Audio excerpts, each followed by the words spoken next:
Bueno, el satsang de hoy es sobre, es como una breve pincelada, ¿sí? Porque obviamente se puede profundizar muchísimo más, pero es como una breve pincelada a la columna dorsal.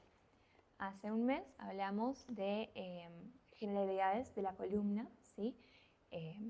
Para el Hatha Yoga y en general. Y hoy vamos a repasar un poquito de eso para que tengamos un contexto y vamos a profundizar un poquito en la columna dorsal, ¿sí? Sabemos todos que la columna es absolutamente fundamental en el movimiento, claramente, ¿sí? En el movimiento de todo, el movimiento diario de la vida, de me agacho, agarro un vaso, lo que sea, en todo lo que es las artes y las disciplinas de movimiento, ¿sí? El baile, entrenamiento, en todo, y muy particularmente en el yoga. El yoga trabaja muy directamente sobre la columna vertebral. Y estamos todos que mi espalda, que el cuello, que la lumbar, que la espalda media, estamos siempre ahí relacionándonos y a veces batallando un poquito con la columna, ¿cierto? Todos nos preocupamos por la postura. Bueno, entonces vamos a comprenderla un poco. Para estudiar la columna, y bueno, yo creo que todo en el cuerpo humano, yo creo que es necesario atender dos cositas. La globalidad, ¿sí? Y también la especificidad. Pasa muchas veces que nos quedamos como en estudiar, no sé, la segunda vértebra cervical y nos especializamos en eso, eso es algo súper occidental, ¿no? Como que nos especializamos en la anatomía de la segunda vértebra cervical y nos olvidamos que es una globalidad, ¿cierto? Y también ocurre muchas veces que en esta cosa quizás más integral, etcétera, miramos solamente la globalidad y no nos preocupamos por las especificidades. Entonces, bueno, es una invitación para atender a ambas cosas, ¿sí? A la globalidad y a la especificidad. Si profundizamos en la anatomía, en la biomecánica, en cositas más específicas, ¿para qué hacemos eso? Para comprender mejor ciertos procesos y después también dar un pasito hacia atrás, dejar de meterle mente, razón, cabeza, estudio y ver la globalidad de la belleza de la naturaleza y cómo funciona nuestro cuerpo. Pero ambas partes yo creo que son muy importantes. Y también lo más importante para comprenderlo es que la teoría debe acompañar a la práctica. Entonces lo que yo estudio, intento luego comprenderlo en mi propia práctica y en mi propia enseñanza. Todo lo que aprendemos, todo lo que estudiamos, tiene que ser aplicable a la vida. Entonces, bueno, cómo me beneficia a mí, ¿sí? Y al resto, que yo pueda comprender cómo funciona la anatomía de mi columna, cómo mejora mi práctica, cómo hace que yo pueda cuidar mejor a un alumno, enseñar mejor, practicar mejor, sentirme mejor, ¿sí? Así que bueno, todo lo que vamos a ver hoy, la intención no es que se quede ahí como en una cosa teórica de la articulación sacrocoxígea, sino que lo podamos realmente utilizar de la mejor forma. Bien, entonces, también antes de comenzar quería comentar de, bueno, donde yo estudié y sigo estudiando esto.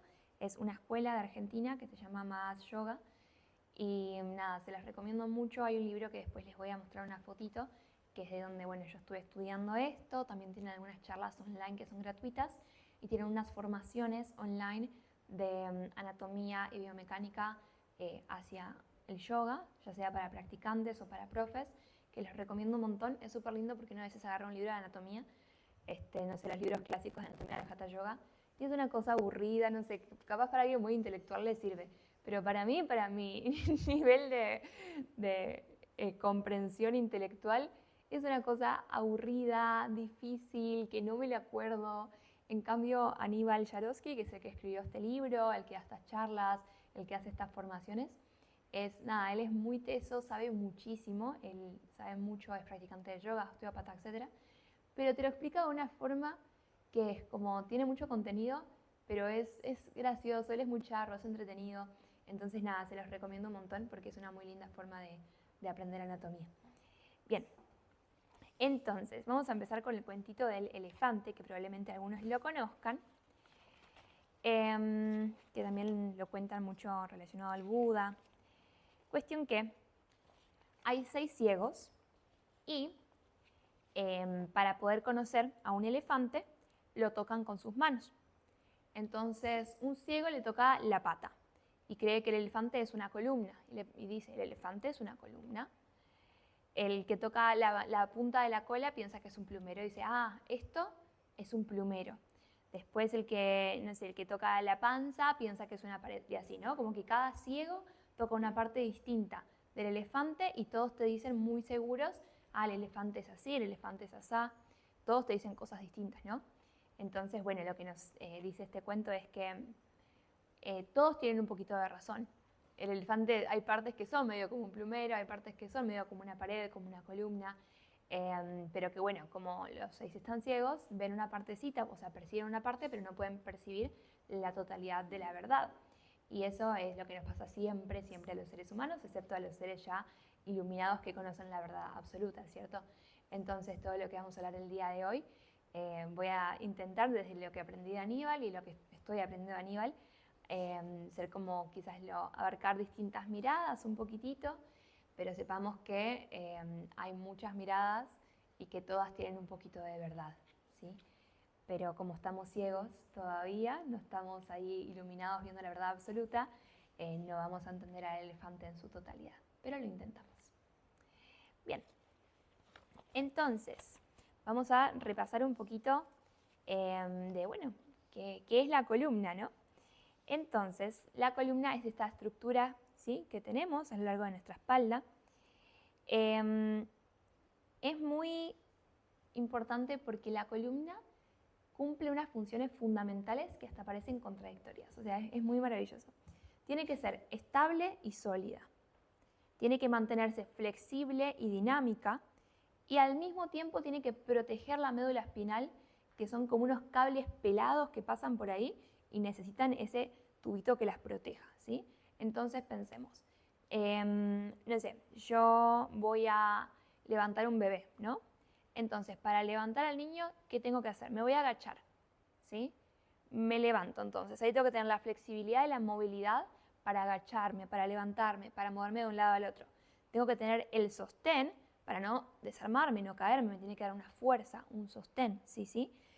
Y al mismo tiempo tiene que estar todo el tiempo protegiendo, ¿sí?, la médula que pasa por el medio de la columna, porque bueno, si no me protege eso, chau, se me fue un cable pelado para afuera y no la cuento, o sea, es muy malo.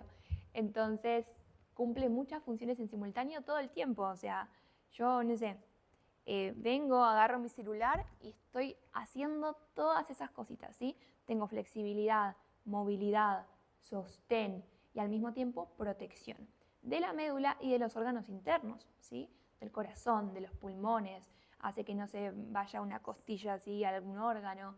Entonces es un mecanismo muy complejo que, bueno, como que muy difícil de dimensionar todo lo que está ocurriendo ahí adentro. Bien, cada vértebra tiene un cuerpo vertebral que está por delante, un arco posterior, que es la partecita que podemos tocar cuando hacemos así, y tiene un canal central por el que pasa la médula. También entre cada vértebra pasan nervios espinales, o sea, imagínense la complejidad de eso, y tienen varias articulaciones, tienen ligamentos y están atravesadas y relacionadas por varios músculos. Imagínense cada vértebra, o sea, nervios, articulaciones, ligamentos. La mayoría de las vértebras tienen unas 6 articulaciones, ¿sí?, carillas articulares que articulan con distintas cositas. Hoy que vamos a hablar de las dorsales, quiero explicarles que tienen 14 articulaciones. 14 articulaciones cada vértebra. Imagínense que la naturaleza es muy sabia, no es que está aburrida y dijo, le voy a meter 14 articulaciones a esta vértebra, sino que cada articulación tiene una función súper importante, o sea, eso es una complejidad muy grande. Entonces también en cada articulación que tenemos es una posible fuente de algún problemita, ¿sí?, donde algo puede fallar, algo puede salir mal, puede haber algún dolor, alguna tensión, algún roce, ¿sí? Entonces imagínense, si la mayoría de las vértebras tienen 6 articulaciones, las dorsales tienen 14. O sea, 14 lugares en los que puede surgir alguna complicación. Bien, también entre cada vértebra hay un disco intervertebral, ¿sí?, que es un mecanismo que resumidamente sirve para absorber y transmitir fuerzas adecuadamente. Y la postura de nuestra columna modifica directamente el estado de nuestros discos intervertebrales. y a medida que vamos creciendo es cada vez más importante poder mantener estos discos hidratados, porque si no genera mucho dolor, etc. Bien, la columna, hay excepciones, ¿sí? Pero en general está constituida por 24 vértebras. Son 7 vértebras cervicales, ¿sí? Que si alguna vez lo escuchan, se enumeran de arriba hacia abajo, ¿sí? La que está más arriba, más cerquita del cráneo, es C1 y la última vértebra cervical es C7, ¿sí? C de cervical, muy simple.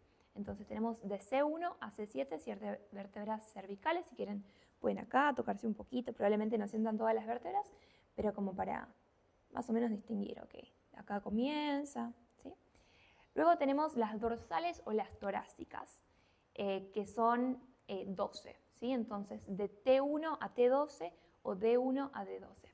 Siempre hablamos de las cervicales o de las lumbares, casi siempre. De hecho, cuando estudiamos, ¿qué estudiamos? Es que la cervical, que la lumbar, cervical, lumbar. Ahora vamos a ver un poquito por qué es eso. Pero la verdad es que como las dorsales, las torácicas, son como las olvidadas. Nunca hablamos de esa parte, ¿sí? Y hasta el nombre le discuten. Algunos dicen dorsales, otros torácicas, pobrecita, nadie se pone de acuerdo con ellas. Entonces, bueno, de T1 a T12 o de D1 a D12. Y luego tenemos las lumbares, que son de L1 a L5, ¿sí? Muy simple. Lumbares, L1 a L5. 5 vértebras lumbares. Y luego tenemos el sacro, que es 1, es como son 2 vértebras que están así unidas. Entonces, la vez pasada habíamos hablado un poquito de la cifosis y de las lordosis, ¿sí? Acá tengo un dibujito para que después se lo vayan pasando. Entonces son las curvaturas naturales de nuestra columna, ¿sí? Nuestra columna no es una cosa así recta erguida. Cuando decimos columna erguida, no significa que sea recto como una columna. Eso no es una columna erguida natural, ¿sí? Sino que hay lordosis y cifosis. Lordosis son esas curvas, ¿sí? Que van como hacia adentro. Por ejemplo, nosotros acá en las cervicales tenemos una lordosis, ¿sí? Cervicales y lumbares son unas curvas de convexidad que van como hacia adentro. Entonces esa es una lordosis. Y la cifosis son las curvas de convexidad que van hacia afuera, ¿sí? Por ejemplo, la cifosis dorsal. Si uno mira una espalda natural, va a ser el cuello, ¿sí? Va hacia adentro, después acá, ¿vieron que hay una vértebra que sale? Esa vértebra va hacia afuera, ahí comienzan las dorsales, y luego acá en las lumbares va de nuevo hacia adentro. Y eso es lo natural. A veces buscamos estar así, todos rectos. No, tiene que haber una pequeña curvatura ahí. Entonces, tenemos algunos también clasifican la cifosis craneal, ¿sí? Cuando nos acostamos, por ejemplo, lo sentimos súper evidente. Si nos acostamos boca arriba, sentimos que el cráneo apoya, ¿cierto? Y le podríamos llamar una cifosis craneal. Las cifosis son lugares que son quizás más rígidos, menos flexibles, menos móviles, pero dan más protección, ¿sí?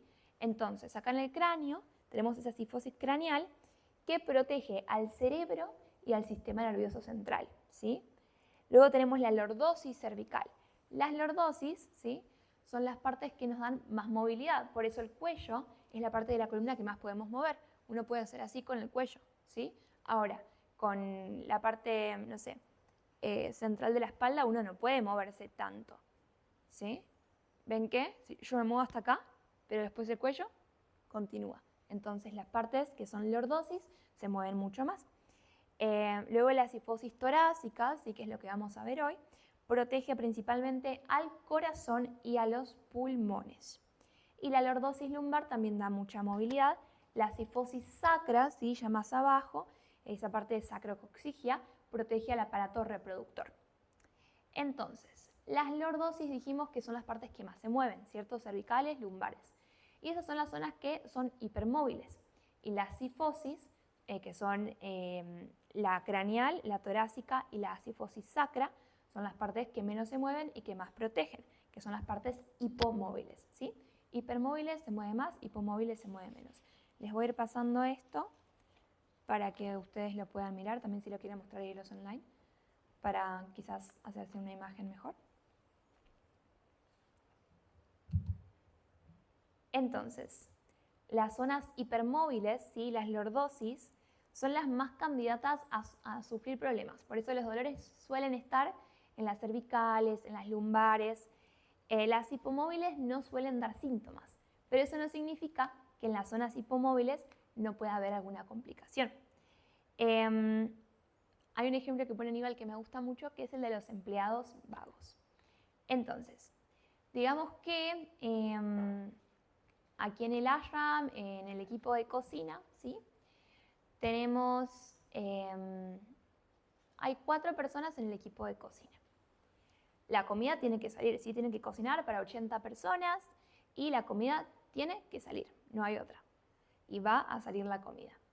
Pero en el equipo de 4 personas hay 2 personitas que están ahí como todas flojas, que no se quieren mover. Ellos no se quieren mover, son medio perezosos, como que no, medio rígidos, no se mueven mucho.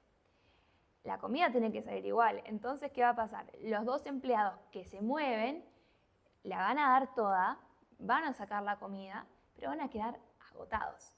Y después van a acostarse así, no van a querer ir al satsang, les va a doler todo, en su tiempo de descanso en vez de ir al río se van a acostar en la cama a hacerse automasajes porque les duele todo, ¿sí?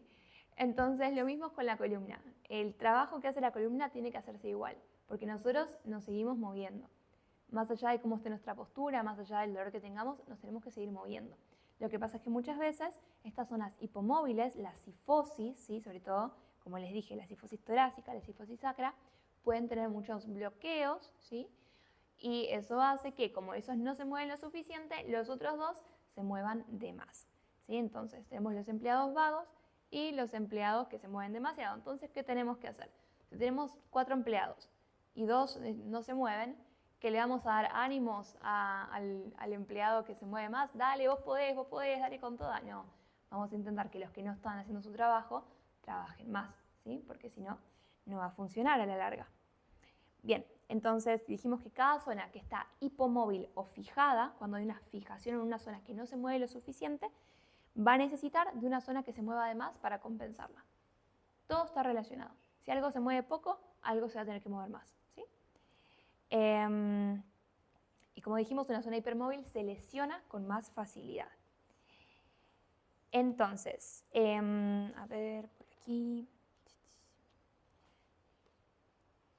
Por ejemplo, ¿no? En las torácicas, que es lo que vamos a ver ahora, hay un punto que suele tener muchas fijaciones que se llama charnela cérvico-torácica, ¿sí? Entre las cervicales y el tórax es como el tórax alto, ¿sí? Las dorsales altas. Es una zona de mucha tensión donde hay un pasaje de movilidad, ¿sí? Porque el cuello se mueve mucho, las dorsales no tanto. Entonces ahí suele haber mucha tensión. Ahora, si tenemos tensión en las dorsales altas, nos va a generar problemas en el cuello. Si liberamos las dorsales altas, se libera el cuello. Muchas veces la solución no es empezar a mover el cuello para todos lados. Al contrario, es comenzar a movilizar las dorsales altas. Y ahí el cuello se libera. Si no, le generamos más estrés al cuello. Si tenemos un problema en las dorsales bajas, muchas veces la solución no es empezar a darle con todas las lumbares, a ver qué le hago a las lumbares, sino liberar la tensión en las dorsales bajas. Si tenemos un problema, por ejemplo, en las costillas, en el sistema respiratorio, muchas veces lo que hay que liberar son tensiones en la parte media de las dorsales. ¿Sí? Bien.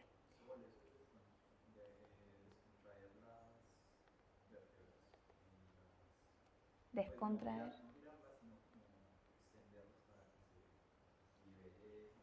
Sí, hay muchos métodos, después vamos a hablar de algunos, sí. Me preguntó algo de descontraer las vértebras, como que no girarlas, pero cómo hacer que se libere la tensión. Vamos a explicar un poquito más y después vamos a ir a ciertos métodos que podemos utilizar. El yoga igual es maravilloso para eso, el yoga lo tiene todo, pero bueno, hay otros métodos también más específicos que podemos usar para liberar bloqueos. Bien, entonces, vamos a hablar un poquito más específicamente de la columna dorsal. Entonces, ¿para qué sirve, digamos, no? Bueno, la columna dorsal, como dijimos, nos ayuda mucho a liberar bloqueos y dolores que puede haber en las cervicales, que puede haber en las lumbares. Aníbal dice que muchas veces esta es una parte de la columna que no ha sido tan estudiada porque no es tan llamativa. Nos interesa lo que se mueve, nos interesa lo que duele, ¿sí? Pero esta como que está ahí tranquilita, no es tan llamativa, como que no se habla tanto de ella y no se ha estudiado tanto. También es fundamental para el buen manejo del yoga, ¿sí? Conocer la columna dorsal, poder utilizarla bien y para la vida, ¿sí? También mucho está muy relacionada con el sistema respiratorio, la postura, ¿sí? Las dorsales, cuando hablamos de postura, hablamos casi siempre de las dorsales, ¿sí? Entonces, bien. Las dorsales, vamos a ir acá. Las dorsales es como un mecanismo súper complejo porque están relacionadas con toda nuestra parrilla costal, ¿cierto? Entonces, nuestras vértebras dorsales están articuladas con todo lo que son las costillas, el esternón, la articulación clavicular y todos los cartílagos que hay por ahí. O sea, imagínense todo eso, o sea, la columna, las costillas, el esternón que está acá, las clavículas. ¿Pueden visualizar más o menos eso? Como todo ese sistema ahí. Y todo eso, esa estructura ósea, está protegiendo el corazón, los pulmones, un montón de órganos súper importantes. También está súper relacionado con todo lo que es la respiración, ¿sí?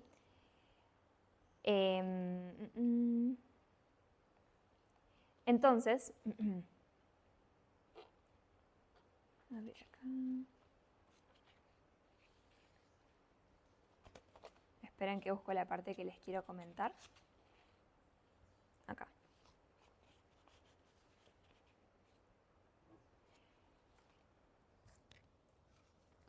Toda esta zona tiene flexibilidad, tiene movilidad. Si pensamos que no, pero las costillas tienen movilidad. Entonces, por ejemplo, cada vértebra tiene 4 costillas, ¿sí? 2 de cada lado. Estas se articulan para adelante con el esternón, ¿sí? Y con cartílagos costales. Entonces, todo esto va a ser parte de nuestro movimiento respiratorio, ¿sí? El tórax y las costillas tienen que ser flexibles para poder expandirse y moverse con libertad. Entonces, si nosotros respiramos, ¿sí? El diafragma va a causar movimientos. A ver, pónganse las manos acá en las costillas. Respiren profundo. El diafragma se está moviendo, pero se mueve toda la parrilla costal de nuevo. Ahora sienten que, ahora respiren muy profundo y sientan que no solamente se mueve la panza acá arriba, sino que se mueven las costillas a los lados, se mueve atrás. Muchas veces en las clases de canto, cuando uno va a una clase de canto, te hacen esa respiración que es muy completa y ahí uno siente muy claramente esa movilidad de las costillas. Entonces es muy importante que nuestra columna dorsal, nuestras costillas puedan estar flexibles, móviles. ¿Por qué? Porque si nuestra columna dorsal, toda la parrilla dorsal, está flexible y móvil, vamos a respirar mejor.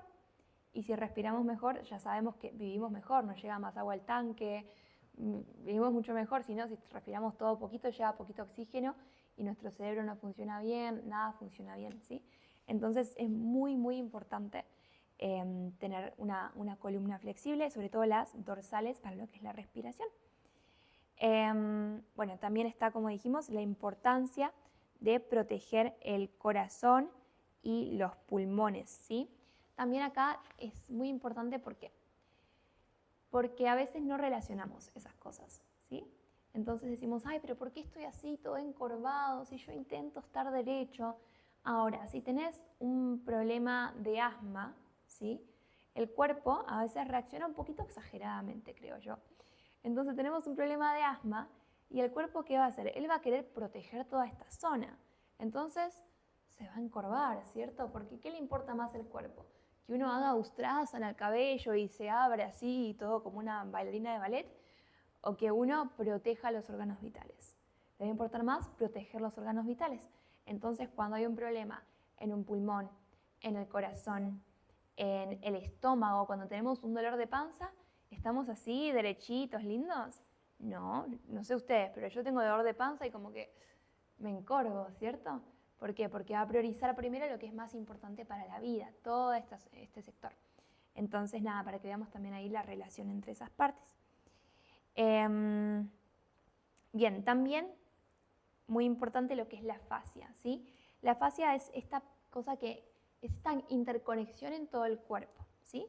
Es, sí, como todo lo que junta ciertos tejidos, una interconexión que se dan todo el tiempo. Imaginémonos un buzo, ¿vieron un suéter de esos de lana? Que cuando se le rompe como una partecita que le queda ahí como un hilito, y si uno tira de ese hilito, como que, no sé, uno tiró el hilito de acá y el hombro del buzo se arrugó, ¿sí? ¿Se imaginan eso? Bueno, así es la fascia en nuestro cuerpo.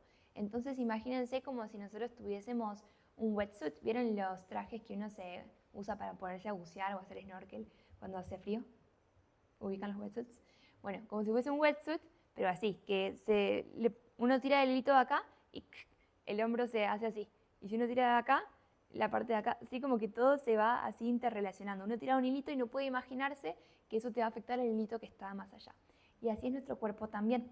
Entonces, muchas veces puede pasar que, no sé, quizás alguien tiene un problema en un ovario y cuando va a hacer yoga se da cuenta de que le duele un montón el cuello y no sabe por qué. Y es porque eso está todo súper mega relacionado. Hay conexiones que son más conocidas, ¿sí? Que conocemos más, por ejemplo, mandíbulas, caderas. Y hay otras que todavía no están tan exploradas, que no conocemos tanto, pero que existen. También, por ejemplo, la respiración y la digestión están muy relacionadas. Entonces, si nuestra columna dorsal funciona bien, está flexible, está móvil, no está fijada, eso va a hacer que respiremos mejor. Eso va a hacer que nuestra digestión también esté mejor, ¿sí? Tenemos una pregunta aquí que preguntan si al intentar recuperar la curvatura de la columna y tener hábitos más saludables, ¿es normal que duela en el proceso? Sí. Sí, porque imagínense, el empleado vago no quiere trabajar. Es como cuando uno está así perezoso, que al principio cuesta, cuando uno arranca a hacer cosas, después se acostumbra y ya, sigue. Pero al principio es dolor puro, sufrimiento puro. Bueno, no tiene que ser tan doloroso, pero sí va a haber incomodidad. Más que dolor, digamos, incomodidad. Por eso vieron a alguien está todo así y cuando se empieza a enderezar, al principio le duele, pero a la larga es muchísimo, muchísimo mejor. Bueno, ahora vamos a la parte que más nos interesa, que es la parte de la postura. Porque a todos nos interesa la postura. La otra vez que di el satsang de la columna vertebral, les expliqué un poquito las curvaturas, ¿sí? Un montón empezaron y vinieron, ay, es que yo creo que tengo una hiperlordosis lumbar, ay, es que yo creo que tengo una hipercifosis. Ahora, les quiero decir que los que más hipercifosis tienen, los que más hiperlordosis tienen, ninguno de ellos vino preocupado a decirme eso. Los que vinieron tienen una columna divina. Pasa que con la postura hay muchas cuestiones, ¿sí? Juegan muchos factores culturales, factores estéticos, factores como de ideales, factores de personalidad. Así que vamos a hablar un poquito de eso de la postura. Dijimos que entonces hay unas curvaturas naturales, ¿sí? Tenemos cifosis, tenemos lordosis. Ahora, también puede haber ciertas anomalías en la columna. Podemos tener una hipercifosis dorsal y podemos tener una hiperlordosis cervical, por ejemplo, lumbar, por ejemplo. Entonces, lo que más se va a notar cuando nosotros miramos la postura es las dorsales, ¿sí? También existen las rectificaciones de columna y, bueno, las escoliosis. Les voy a pasar esto para que puedan mirarlo un momentito. Ahora, acá podemos identificar ciertos patrones, ¿sí? Hay muchos factores que afectan a lo que es la postura. Por ejemplo, es más común en las mujeres, por ejemplo, que haya una hiperlordosis lumbar, o sea, que las lumbares estén demasiado curvas hacia adelante, ¿sí? ¿Por qué? Porque juegan factores, primero, muchas veces sociales, estéticos, ¿sí? ¿Por qué? Porque cuando, no sé, imagínense una mujer que trabaja en publicidad con una minifalda roja, unos tacos de este tamaño, que quiere que se meta un poquito la panza y que la cola sea más grande, entonces, ¿qué hace? Saca así las lumbares, ¿sí? Eso es algo súper común y por eso en las mujeres quizás suele haber más problemas en lo que es las lumbares. Ahora, en lo que es el pecho, ¿sí? Muchas veces también lo que se busca es sacar demasiado pecho. Muchos hombres, por ejemplo, están así como medio sacando pecho y se les rectifica la espalda, ¿sí? También, por ejemplo, la rectificación, ¿sí?, de la columna, que no estén esas curvas naturales, pasa mucho en mujeres y en hombres. Por ejemplo, en este mundo que quizás uno a veces, si trabaja en empresas, en un mundo muy capitalista, muy como de esa energía masculina, como que uno tiene que estar ahí bien parado, ¿cierto? Y pasa mucho en mujeres que, no sé, imagínense una mujer que mide 1,60 m y tiene un puesto de liderazgo en una empresa muy importante. Entonces, claro, ella, no sé, tiene que dar una conferencia, tiene que poner un límite, lo que sea, ¿qué va a hacer? ¿Sí? Se va a poner así, bien recta, bien... Y todas esas cosas van incidiendo en nuestra postura. En los hombres es muy común la rectificación. Por ejemplo, mi papá. Me acuerdo que mi abuela, ella, nada, muy charla para hablar, y decía que a mi papá siempre se le caían los pantalones y no usaba cinturón. Y ella decía que a mi papá le había crecido el culo para adentro. Y después, cuando estudié la columna, a mí me dio ganas de ir al cielo y decirle: ay, abuela, ya descubrí que era, no es que le creció el culo para adentro, es que tiene una rectificación de la columna. Y también eso ocurre mucho, es que no tiene, ¿sí?, casi marcada la curvatura de las lumbares. Así que bueno, ahí para que la abuela en la próxima vida quizás le pueda contar que era una cuestión de rectificación. Entonces, cositas que inciden en nuestra postura. Las cadenas miofaciales. Dijimos que la fascia es como ese traje, ese wetsuit que nos recubre, que una cosa afecta a la otra, ¿cierto?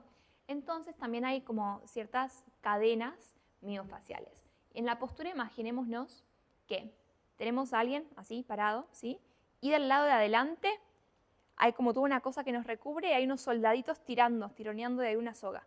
Y del lado de atrás hay otros soldaditos tironeando de otra soga. Entonces la postura es mucho un juego entre esas cadenas miofaciales, ¿sí? Todo lo que recubre la parte delantera del cuerpo y todo lo que recubre la parte de atrás, ahí como tironeando a ver quién tira un poquito más, ¿sí? La personalidad. No es lo mismo la postura de alguien que es como muy tímido, muy retraído, que va a estar un poquito más así, que de alguien que quizás es muy extrovertido, que va a estar como mucho más con el pecho abierto. No es que uno sea mejor que el otro, ¿eh? Los dos extremos no están buenos, pero la personalidad influye muchísimo. La expresión emocional, ¿sí? Ahí está también Anahata, el chakra del corazón. Entonces lo que pasa en nuestro corazoncito energéticamente también tiene mucho que ver. Cuando uno, por ejemplo, si es un actor ya con más recursos, ya puede hacer más cositas. Pero si un principiante, si vamos a una clase de teatro, ¿sí?, y te dicen: actúa de un tipo que está deprimido, que acaba de, no sé, quedarse sin trabajo y está deprimido, mal. ¿Qué hacemos todos? Nos ponemos así, ¿cierto? Y te dicen: y ahora actúa de alguien que se ganó la lotería. Y nos ponemos así. A ver, ahora todos me actúan, ¿sí? Actúen de te dejó tu novia. Tenés novia nueva, sos el más capo de todos. Esa. Todos naturalmente hacemos eso, ¿sí? Entonces, nada, esos factores emocionales. Sí. Tenemos otra pregunta, no sé si va con el tema, pero dice que ha escuchado mucho de la fascitis plantar, ¿en qué consiste? Otro tema. ¿Puedes repetir por favor la pregunta para que sepa yo también? Que, nada, de la fascitis plantar, pero eso es otro tema, otro satsang. Bien. Entonces, nada, toda la expresión emocional, ¿sí? Tiene que ver con las dorsales, Anahata, está a la altura de las dorsales. Luego, modelos publicitarios y mandatos sociales, ¿cierto? Muchas veces en estos modelos publicitarios nos muestran columnas que están muy rectificadas, ¿sí? Buscamos estar así completamente rectificados sin curva, y bueno, y buscamos eso, ¿sí? Y también si miramos, por ejemplo, en los modelos publicitarios de adolescentes, hasta se les permite, ¿no?, y se muestra mucho como esto, ¿cierto? Como una postura, al contrario, muy encorvada. Y no sé, yo creo que representa un poquito esa cosa de, bueno, el momento nihilista de la adolescencia, que cuando somos adultos ya, pecho para afuera, ¿no? Entonces esos modelos publicitarios que muchas veces no están tan buenos y que no es la columna normal de todos nosotros. Después también el factor hereditario. Si esto no es algo que nos condicione, porque no lo puede modificar, Pero si uno va, por ejemplo, a un kindergarten y observa, es muy evidente muchas veces cómo el niño tiene una postura muy similar a la de su padre o de su madre. En general las niñas como la mamá, los niños como el papá, pero eso puede cambiar. No sé, ver a un niño de esos que están así, todos así, y yo a veces sin conocer quién es la mamá o el papá, cuando veo a la mamá digo, es esa. Porque tiene la misma postura, como la misma... Entonces nada, como a partir de los 4 años, como que se empieza a copiar mucho también la postura de la gente más cercana, de la familia, ¿sí? Pero sí se puede modificar, no estamos atados a eso. Factores orgánicos, ¿sí? Por ejemplo, sí, todo lo que pasa en nuestros órganos internos, por ejemplo, si hay gastritis, eso suele afectar a las torácicas bajas, ¿sí? Y eso se evidencia muchísimo en las torsiones espinales en el yoga. Y así con un montón de factores. Le di el ejemplo de la gastritis porque, bueno, es uno de tantos ejemplos. Entonces todos los factores orgánicos también van a influir a nuestra postura. ¿Qué más va a influir? Otro ejemplo es, por ejemplo, cuando estamos muy sedentarios, que trabajamos en la computadora, que, no sé, uno está así en el auto manejando, uno está así en la computadora, ¿sí? Y están siempre los hombros hacia adelante, ¿cierto? Entonces cuesta hacer esta rotación y se genera una hipercifosis. Y también pasa mucho que el yoga porque es maravilloso porque nos hace abrir todo esto de una forma muy orgánica. Pasa mucho que, no sé, acá en Colombia como es la cultura de los gimnasios, en Argentina es súper fuerte la cultura del gimnasio, ¿sí? De entrenar y no sé qué. Y muchas veces pasa que un sedentario va a un gimnasio y termina todo mega dolorido, porque claro, es una persona que está solamente en el auto manejando y en la computadora. Tiene todo hacia adelante, una hipercifosis. No tiene movilidad, no tiene flexibilidad. Y se pone a levantar 80 kilos de pesas. Claro, como lo que hicimos ayer, creo que fue, en la clase de yoga, que hicimos un ejemplo. Vamos a hacer ese ejercicio. Todos nos vamos a sentar exageradamente así, encorvados. Y ahora, así como están, vamos a elevar los brazos y sientan sus hombros. Cuesta, se sienten los hombros. Ahora imagínense eso con peso en el gimnasio. Ahora, nos ponemos derechos, bien erguidos, curvaturas naturales, elevamos brazos. Una cosa mucho más liviana, mucho más fácil, ¿sí? Entonces pasa mucho que si no tenemos cierta flexibilidad, buena postura, etc., y hacemos ciertos ejercicios físicos, nos puede hacer muy mal, ¿sí? Por ahí preguntan que cómo saben cuando la curvatura que tienen en alguna parte de la columna es una curva natural y sana y no una hipercifosis, por ejemplo. Uno puede, bueno, ahí puedes también investigar un poquito cómo se ve, ¿sí?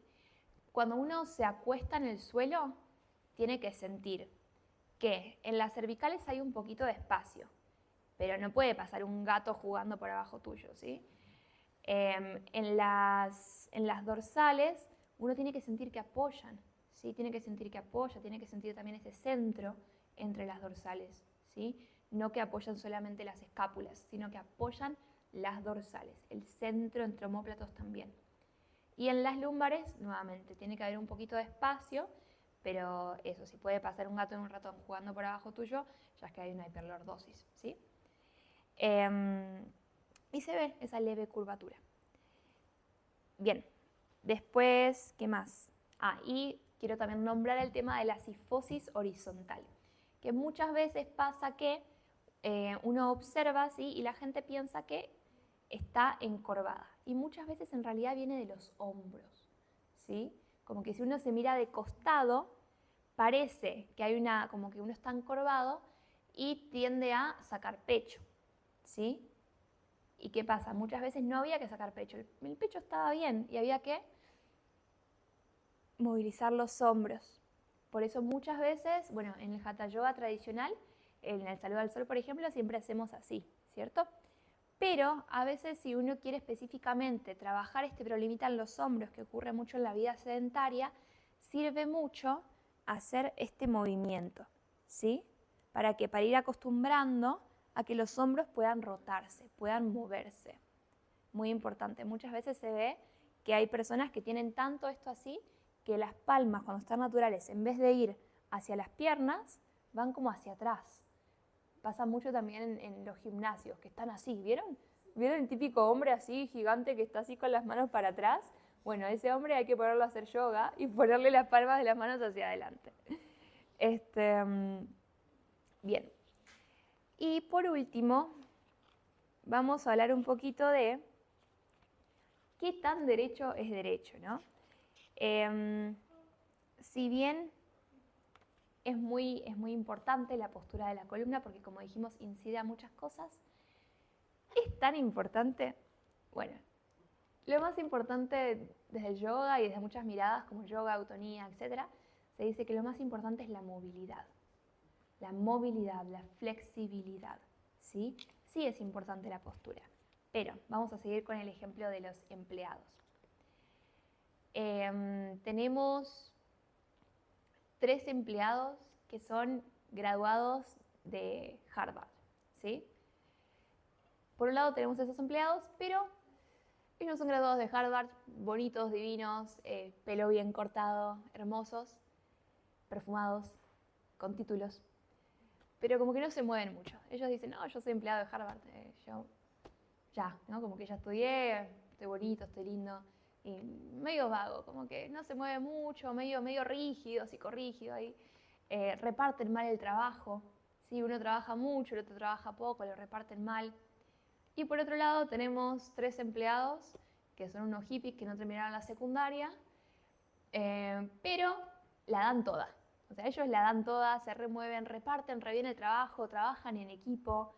Y a la larga capaz que me conviene más esos empleados hippies que no terminaron el secundario, pero que la dan toda, se mueven, trabajan bien en equipo, que el empleado de Harvard, bonito, impecable, que no se mueve nada, ¿cierto? Entonces lo mismo con la columna, si bien sí buscamos una buena postura, lo más importante va a ser la movilidad. Va a ser mucho más doloroso si tenemos una espalda que se ve linda, que en la radiografía sale divina, pero que no se mueve. Eso va a ser más doloroso que una columna que sea móvil, que sea flexible, que sea dinámica y que quizás las curvaturas no estén tan perfectas, ¿sí? Entonces también es súper importante ser amorosos con eso, no intentar forzar ninguna postura por factores estéticos o ideales de estética o ideales de salud, ¿sí? Hacer hasta donde podamos, siendo conscientes, pero no buscar ningún ideal que no sea orgánico para nosotros.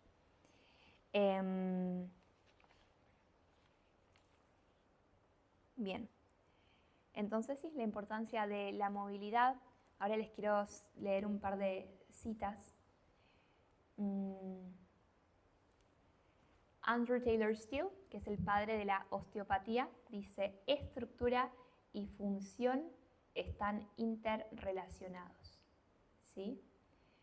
Y acá nos comparte Aníbal: para que la función energética se dé completa, la estructura de tórax, columna, músculos, etc. debe estar flexible y disponible.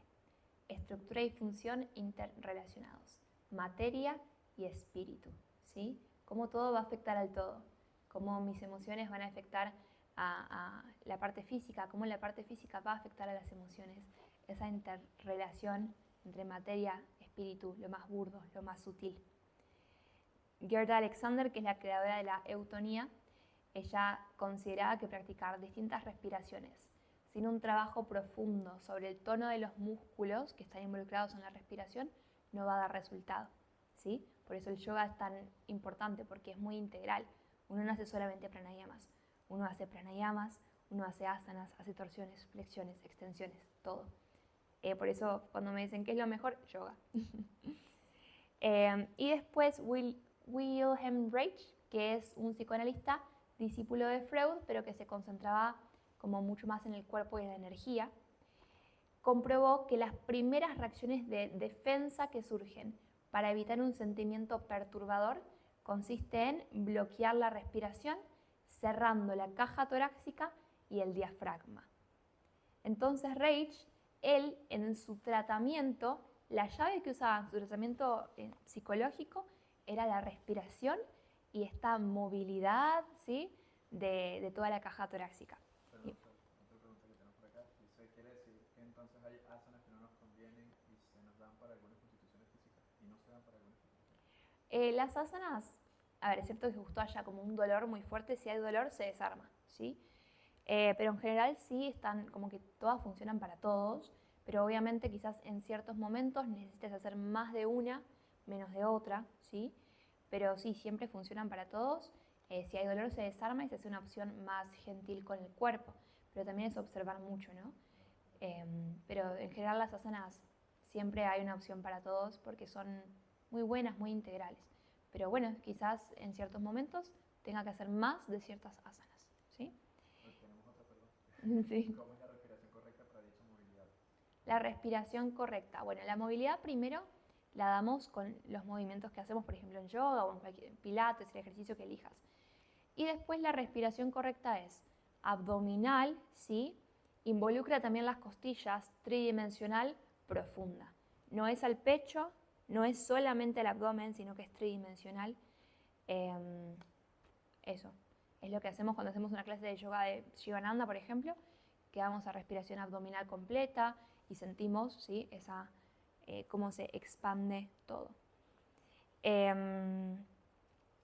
Bueno, creo que es eso por hoy. Y bueno, después cómo desbloquear esto, ¿no? Como dije, con el yoga, sí, ya voy cerrando. El yoga es como de las mejores herramientas. Hay otras herramientas, obviamente, ¿no? El pilates, la autonía, etc. Para bloqueos ya como muy puntuales, hay unas herramientas que es de la autonía, que son unas cañitas de bambú, ¿sí?